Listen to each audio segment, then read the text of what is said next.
This person from online said, the conference is great, but information is useless without action. What are some tangible things that you all would want to see come from the conference? Study. Okay. Yeah, go ahead. Go ahead. No, I was going to say one of the things I just put in my last talk were some actionable items. And that was topical sermons Action. with an apologetic emphasis. Action. There was an acronym called ACTION, where you adopt. So that means you go in a neighborhood. That means you do something. You commit to that neighborhood. So you got to study. The T, you teach. Teach. So you teach, right? So just in case, I'm not offended that you weren't paying attention.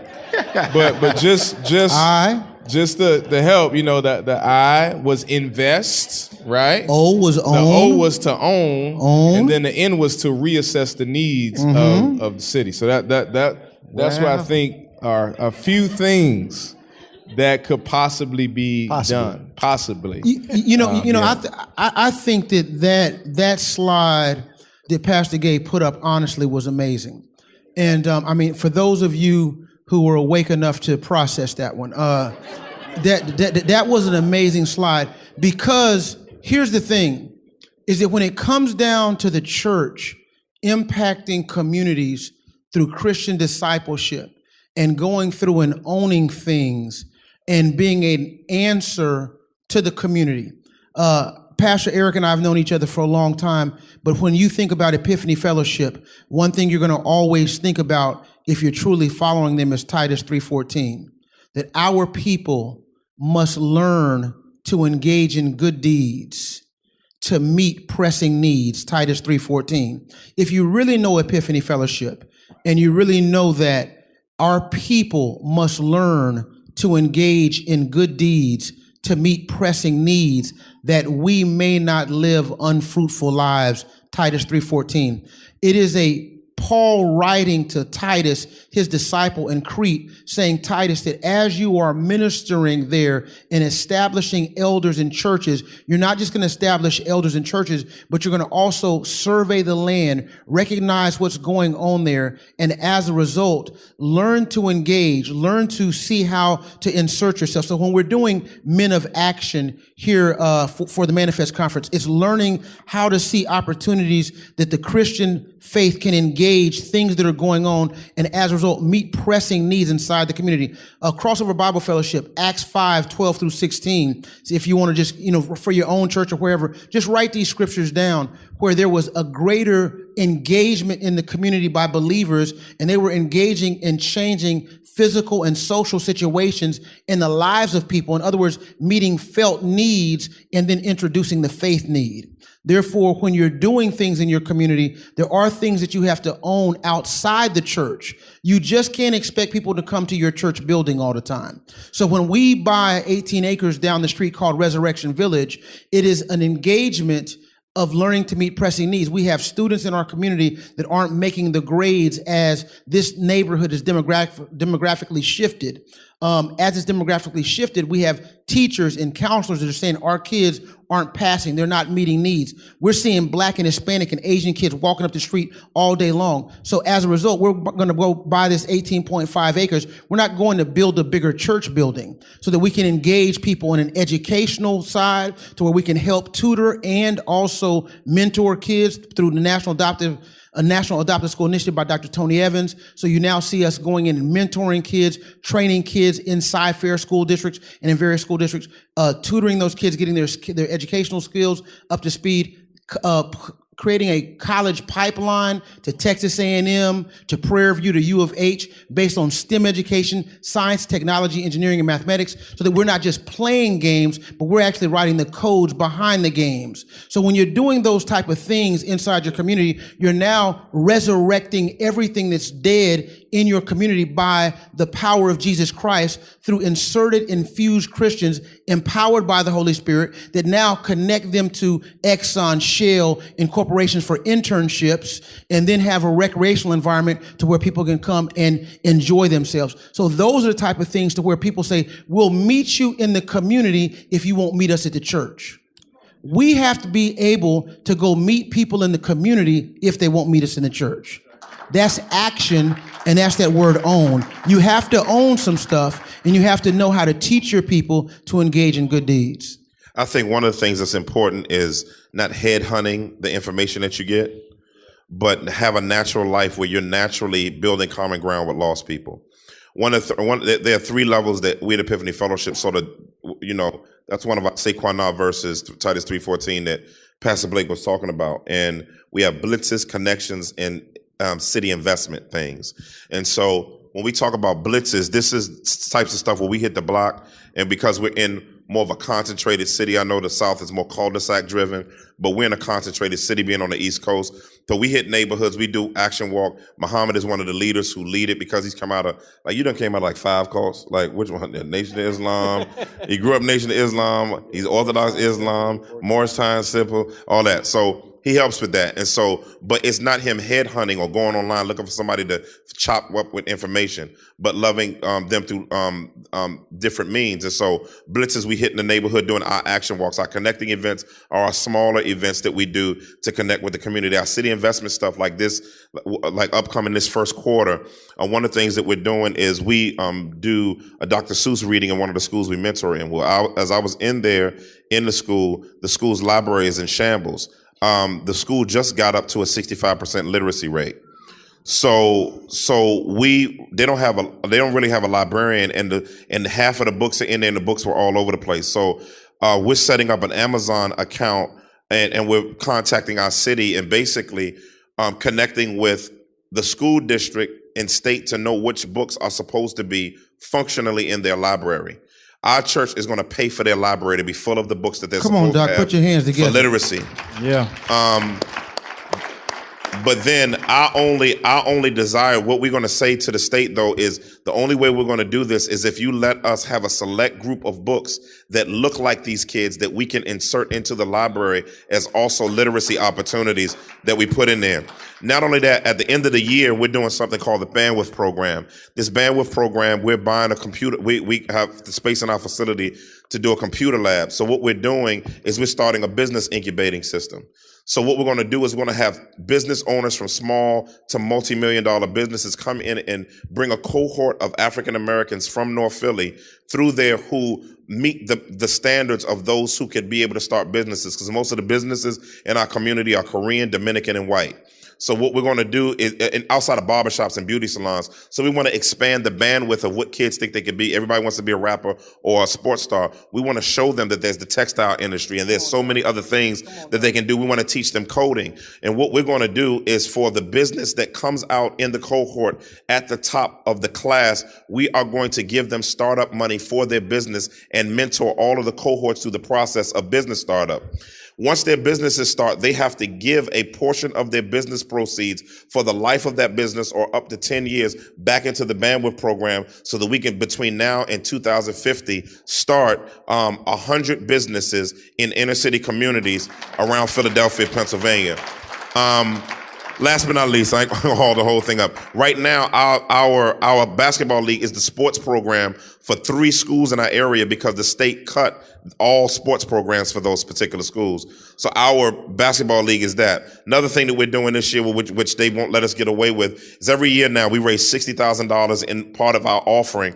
And what we do is we take $60,000 and we invest it into a day called the Diamond Festival. We do everything from give away fried fish, barbecue. We have crisis pregnancy assistance. We have on-site resume development and on-site businesses that they can take their resume to right away after they get their training and go sit down right with them and apply their business skills of interviewing that they just learned while it's fresh on their mind with their resume, and they can be hired on the spot. And so, I mean, I can go on and on about so many of those different things, but I think one of the things that we're doing is through all of those means, we have common ground with our neighborhood and build relationships so that when the time comes, we're able to give a reason for the hope that is within us. But we've led with love, not with tension. And so those are just a few of the things that we're working on besides church planting. And we've almost planted 20 churches across the world. And so, again, this comes out of a desire to actually apply things, not just talk about stuff. Just to add to that, to Dr. Mason, part of my action acronym, you got to assess the needs of your neighborhood. So for us, it's poor, prisoner, single parent, and unborn. Now, a church our size, those are the 4 we can do. Don't put more in your church. Don't try to be more than what you are. Yes, sir. Amen. So we've identified the boys club we adopted. It's a 60% single parent moms. So we know that there's an issue there. Well, that led us to start the Bare Necessities. Bare Necessities is a mentorship program we do. The B stands for behavior. The A stands for attitude. The R stands for responsibility. Why? Because their father's not there. So we got to teach them just basic life skills. And the E is for entrepreneurship. That's what Bare Necessity stands for. So as you assess the needs first, don't just start stuff. Don't assume that you just need to give away food. Find out what the needs are. So, and we saw, all right, single parents, Planned Parenthood targets the hood. So if Black Lives Matter, they got to matter in the womb. Yeah. So we assess those needs to say, all right, we got to talk about this. And so we partner with Gateway, an existing ministry. We didn't have to start anything. An existing ministry where primarily our women go and volunteer because they offer free sonograms, because now their chances of keeping the baby go up to 74%. So that baby gets to see the light of day. Well, this comes from assessing. Absolutely. It comes from the A, adopting. And then when you adopt, well, what can we do? We can't reach the whole world. We can't even reach all of Durham. We're in Raleigh. Let's reach Raleigh. What are kind of 3 to 4 pressing needs in Raleigh? Poor, prisoner, single parent, unborn. That's what we can do. And then you give your church a set vision. Don't try to do everything. Absolutely. Focus on a very few things and now get all your people behind that. So when it's time for volunteers, it's easy because easier. You're trying to get people to do easier because you've identified something specific and the real needs of that neighborhood. That's what we got. Let me compliment my pastor. Pastor Eric Mason, God has allowed us to be, meet each other in 1999. And I remember probably 2001, 2002, we talked about planning a church together. And Eric was like, man, I was like, man, we're right here in Houston. Let's kill it. Let's do it together. We were going to joint pastor that thing. And Eric said, man, I'm going up to the East Coast. I'm like, man, why you got to go to the East Coast? We're here, And Eric's like, man, Blake, you don't realize how in the East Coast, how just deplete of solid, biblically sound churches there are in a solid gospel witness. And therefore, I want to plant churches up the Eastern Shoreline.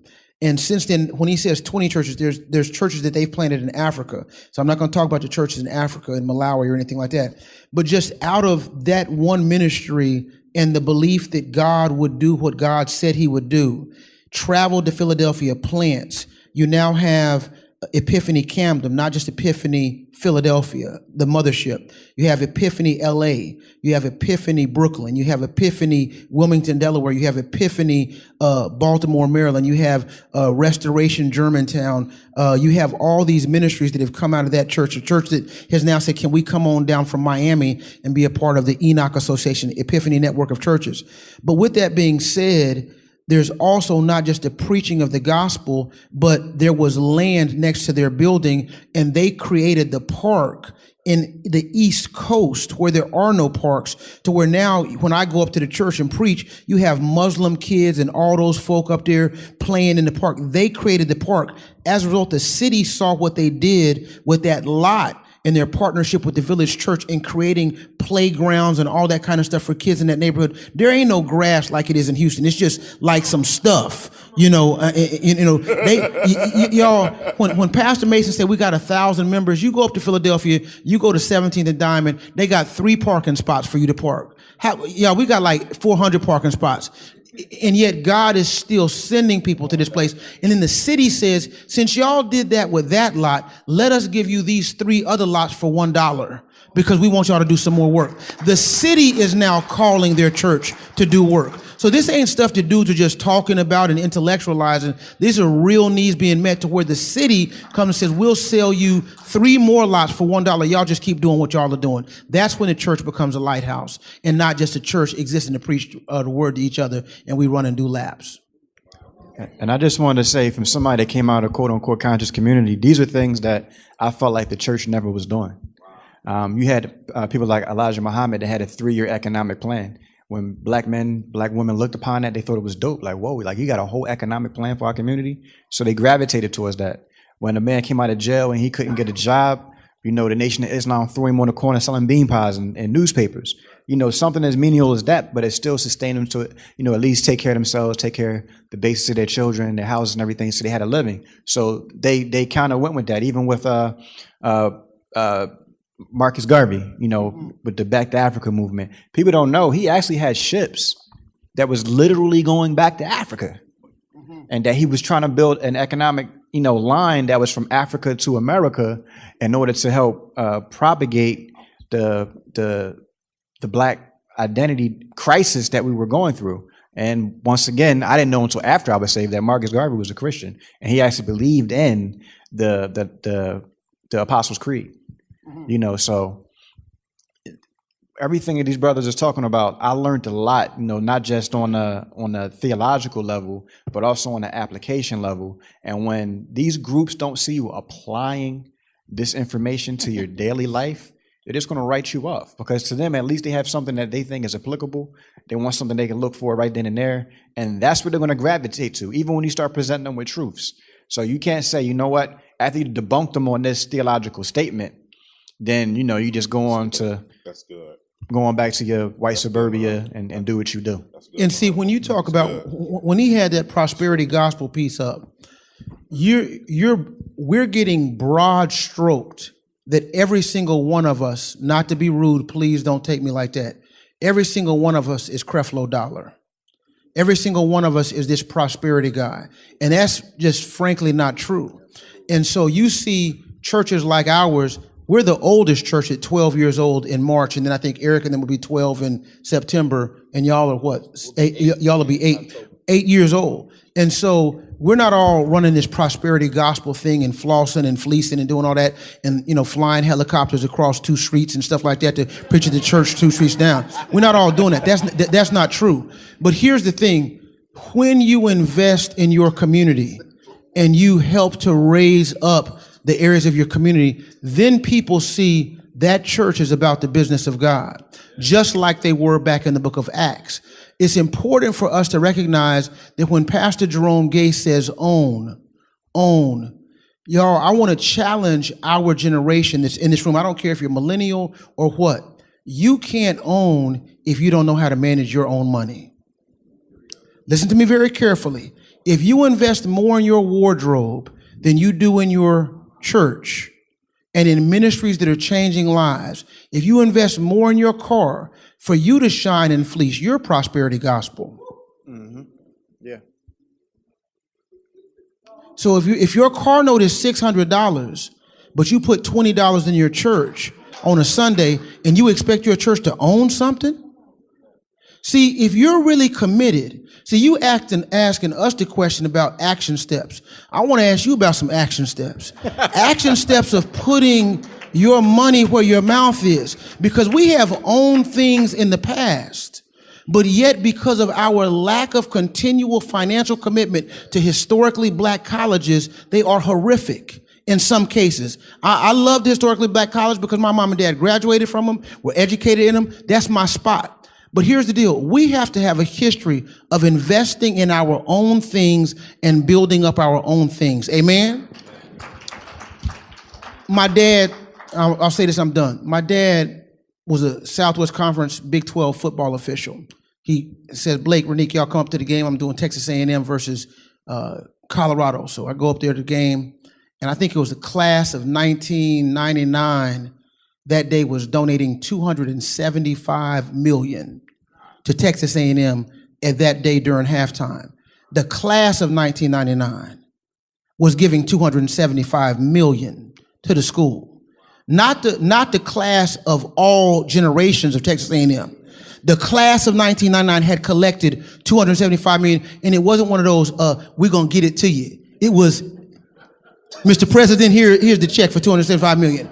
Y'all, we have to be able to do that in our churches, to reinvest and to build the things that we're trying to do. So when we talk about building led African-American Bible colleges and seminaries, y'all, we can't just be trying to get a white brother like Matt Chandler or Steve Besner to send us money to our school. We got to raise money for our own school. And I'm done. Action. Is that action? About that action, boss. Guys, it was like a couple other questions, but I'm going to drop the mic for them. They killed that. Y'all give them a round of applause. Y'all give them a round of applause, guys. The wisdom that we've gotten these past 2 days, I mean, I don't even know how to categorize. My brain is still processing stuff I heard from last night. So with that, guys, we're going to, again, stand up, give them a round of applause, because, I mean, again, this was amazing. Great conference.